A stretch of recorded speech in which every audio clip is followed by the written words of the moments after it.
So every single year, I get excited. My friend on my Discord server, I'm not going to tell you his real name, but we'll call him Leon. He gets excited about Pixel devices because we all want a perfectly working Google phone that does Android the best.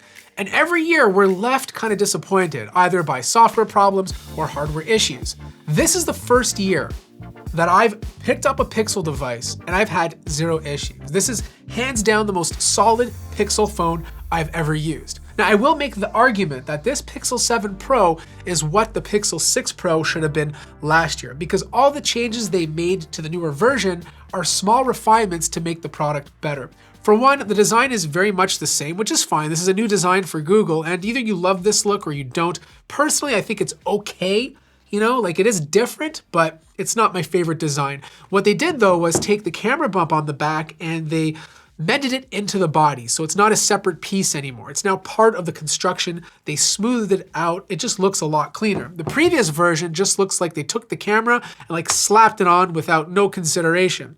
The second thing they did was they made the phone a lot easier to use. One of my biggest complaints about the Pixel 6 Pro was typing on it. I found the edges to be a bit too deep and the typing experience to be poor because of that.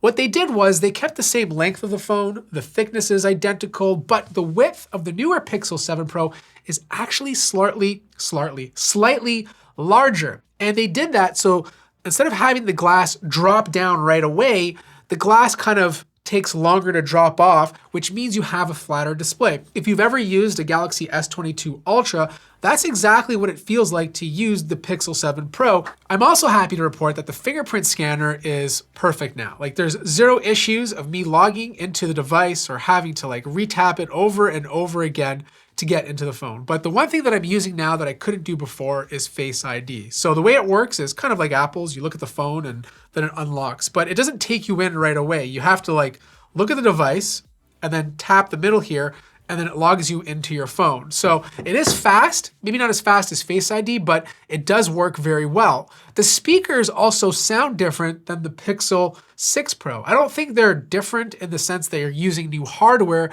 I just think they fine-tuned the equalization settings. For example, I do find the Pixel 6 Pro to have a brighter high end, whereas on the Pixel 7 Pro, it seems to be a bit more balanced and it emphasizes the mids and the bass.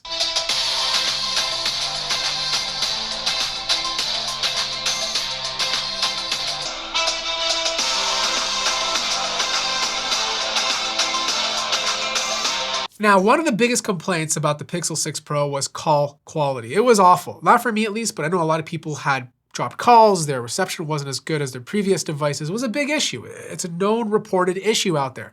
Well, the 7 Pro has a new modem. I haven't experienced any of that. Call quality has been fantastic. Voices have been clear. In fact, I actually get better reception with this phone than I do with my Galaxy Fold 4. I also love how serious Google is taking voice calls. Like there's just so many features in here. You have Hold for Me, which basically rings your phone when the person you're on hold with comes back to the line. Caller ID spam, call screen.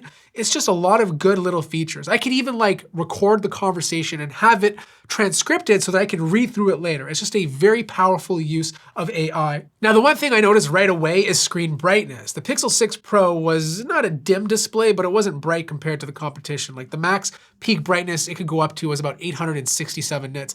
This new 7 Pro can go up to 1500 nits. And I noticed this as soon as I went outdoors. Even just like bumping up the brightness indoors, you can tell that the new 7 Pro is brighter. They have changed a few things around in settings, for example. Like on the previous version, you couldn't change the resolution. But on the 7 Pro, you have the option to go between QHD+ or Full HD+. The other new feature about this device is colors. Actually, I wouldn't call it a new feature. I'd probably call it a downgrade because before there was a third option for colors that allowed you to boost the colors to make them more saturated. That's gone. Now it's just natural and adaptive.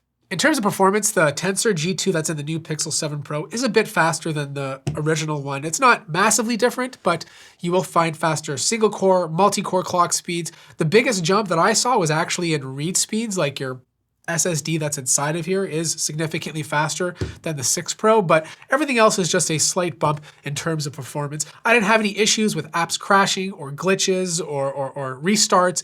Everything has been running smooth. It's just been a very solid experience so far. Now, the front-facing camera on the Pixel 7 Pro is now 10.8 megapixels instead of 11.1. I'm finding it to be very similar to the 6 Pro. I'm not seeing a massive difference there, but when you compare it to the iPhone 14 Pro Max, in some ways it's better and in some ways it's not. I found it did a better job of controlling the sky compared to the iPhone, but I did find it made my face look a bit too contrasty and a little bit too yellow. So this is gonna come down to personal preference. They're very similar. It's just whatever colors you like better. But when it came to actual photos, no gimmicks, no features, the Pixel just does a better job.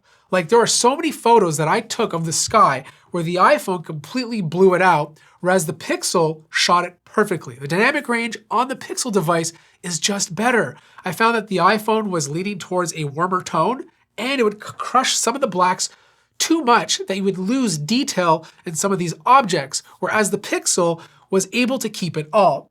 Super digital zoom works very well on a Pixel device. You can only go up to 20 times on the 6 Pro compared to 30 on the 7 Pro, and the iPhone can only do 15 times. Like this building I shot, this is a 30 times zoom, and it looks way better than the 15 times digital zoom on the iPhone. Now, you do have 5 times zoom, which is up from 4 from the previous device, so you can get a bit closer, but the colors and everything else looks pretty much identical to the Pixel 6 Pro. So I'm not seeing a massive upgrade in terms of picture quality. But as soon as you start talking about portrait mode or video modes, that's where the Pixel starts to lose to the iPhone. Like, don't get me wrong, I still think Pixel does a better job of separating the subject from the background. There's more hairs that are sharpened compared to the iPhone, which completely loses it. But the subject on the Pixel looks so over sharpened and weird compared to how smooth and natural the subject looks on the iPhone. Like, don't get me wrong, I think the background looks better on the Pixel, but the subject looks better on the iPhone. Now, both of these phones, the iPhone and the Pixel 7 Pro, can do cinematic mode now, and the iPhone can shoot up to 4K, whereas on the Pixel 7 Pro, it can only do up to 1080p. It doesn't look good. You know, it kept losing focus of the subject on a bright, sunny day, and it just fell apart, whereas the iPhone just did a much better job. In terms of action mode or active mode, where it stabilizes the camera, again, the iPhone can shoot up to 2.8K compared to 1080p on the Pixel 7 Pro. And they both did very well, but again, the iPhone had less jittering in it, and the actual video just looked slightly better. As for battery life, it's been great. I end the day with about 35 to 40% battery life left. I know it only says 2 hours and 11 minutes of screen on time, so about 5 hours of use, but if I'm waking up at 6:30 in the morning and going to bed at 11, that's a success in my book. If you're a light user, this is probably a 2-day phone, but if you're medium or heavy, a day to a day and a half. Now, this phone unintentionally, just like the Pixel 6 Pro, has fake MagSafe. If I place an Apple Wallet on the back, for example, look at that, huh? Look at that.